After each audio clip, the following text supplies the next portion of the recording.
is if the apparent exclusion of most independent media shows the incoming Marcos administration's policy with the press. Why were most of reporters excluded, save for Net 25, SMNI, and GMA 7? It is not the policy of the incoming Marcos administration to exclude you, our dear friends, from the media. You have been covering us for a long, long time, and part of our success are attributable to the way you have fairly covered us even before the start of the campaign period. At ang tanging kadahilanan lamang nagpaunlak si President-elect Bongbong Marcos ng panayam kaninang umaga sa Net 25, SMNI at GMA 7 sapagkat ito yung commitment na ibinigay ng aming media team nung kampanya dito sa tatlong network na agad nang nagpasabi na kung sakasakali hong mananalo si then candidate Bongbong Marcos, maaari ho ba kaming mapagbigyan ng one-on-one interview? And if you may have noticed, we did not do it ng one-on-one. We want to be fair at pinasabay-sabay na natin yung tatlong networks na nagpahayag noon pa man ng kanilang interest na magkaroon ng one-on-one na interview kung sakasakaling papalarin at mananalo si then candidate and now President-elect Ferdinand Bongbong Marcos Jr. It doesn't mean we intend or have intended to exclude anyone. No. In fact, I'd like to thank all of you for having covered us.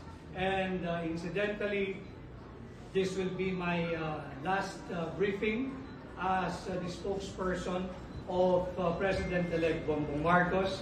As you have known by now, I am now the Executive Secretary Designate of President-elect Ferdinand Bongbong Marcos Jr. And I would like to take this opportunity to thank all of you, our dear friends from the media. Thank you for all the tough and not so tough questions.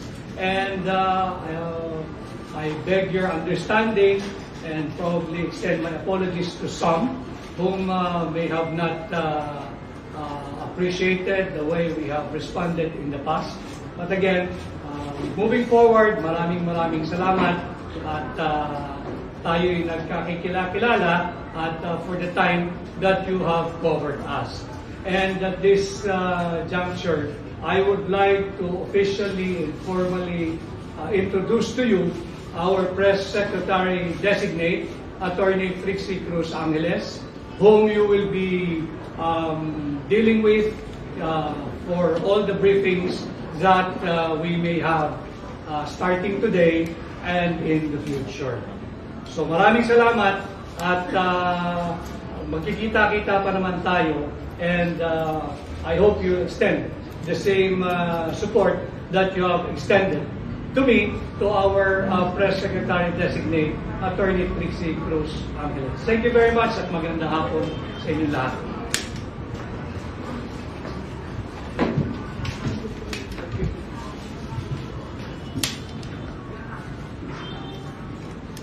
Magandang hapon. Ako po si Trixie Cruz-Angeles, Press Secretary Designate. Hindi po ako spokesman. Ako po ay Press Secretary. Trabaho ko ay magbigay ng media briefings. Kung mayroong kailangan i-clarify dun sa mga statements ng ating Pangulo or President-elect, then maaari po akong tanungin tungkol doon. So, merely clarificatory, hindi po ako niya. So, mayroon po ba kayong tanong tungkol sa... Yes, ma'am. Hello po, good afternoon. I'm Lian from Rappler. Yes, Miss Lian. I'm sure you know by now, Yes. yung mga old tweets niyo po na resurface about Yes, of your course. criticism of the Marcoses. Ano po ba, bago po bang isip niya? Have you talked to it about the president? Actually, we've talked about it. You know, I'm a blogger, and we talked about it extensively on the blog. As you know, we have conducted, in fact, several lives about it.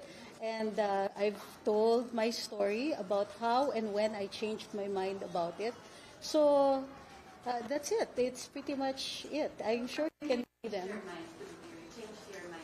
Yes, of course. Aren't people entitled to change their minds? I think we are, di ba? I think that evolution is a natural thing, even among our consciousness. But really, yes, yes, ma'am.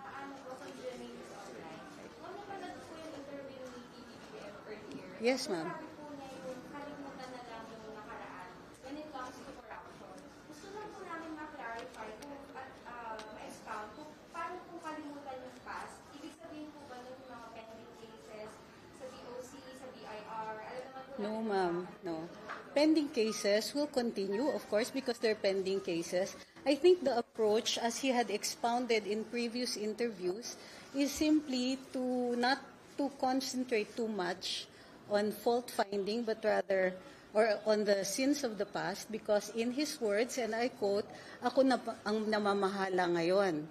Kung dati, hindi ako ang nananagot, yung iba. So, that's the extent of what he says. I cannot expound more on that. We will probably require a more clear or precise policy on this one, since he was freely speaking his mind at his interview this morning. Yes, ma'am.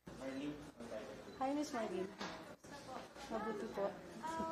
kailan niyo po nakalaman at ano po pakiramdam niyo kayo po yung gano'n niyo po ito katagal? A week ago, when it was formally issued, I was formally invited, and I accepted the day before. Anong pakiramdam? Nestor from the Inquirer. Yes. Will President Marcos use the Bahay Pangarap for pagbabagoy Malacanang as his official residence? We have no policy on that yet. I think we'll have to wait and see. There will be transition teams, so we're going to have to see what you will feel like doing. Yes, ma'am. Information about the inaugural? Wala pa po. Wala pa po tayo.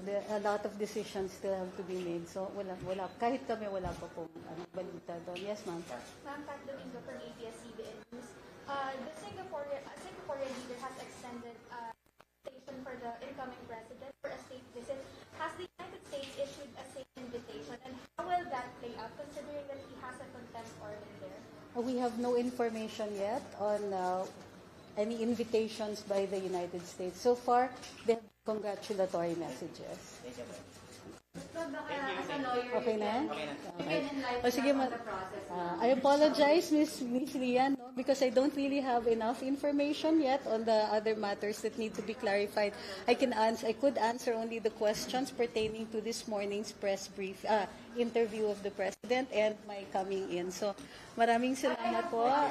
We'll be having 2 briefings every week henceforth, and possibly an additional one if there are pressing matters that need to be discussed with the media. So allow me first to get settled into the job, because I only was here. I only started yesterday, and today was my first formal undertaking. So be gentle, guys. Thank you very much. We'll see you. We'll be giving press on when we have press briefings. Okay, thank you. Ma'am, no set dates lang. Wala pang set na date.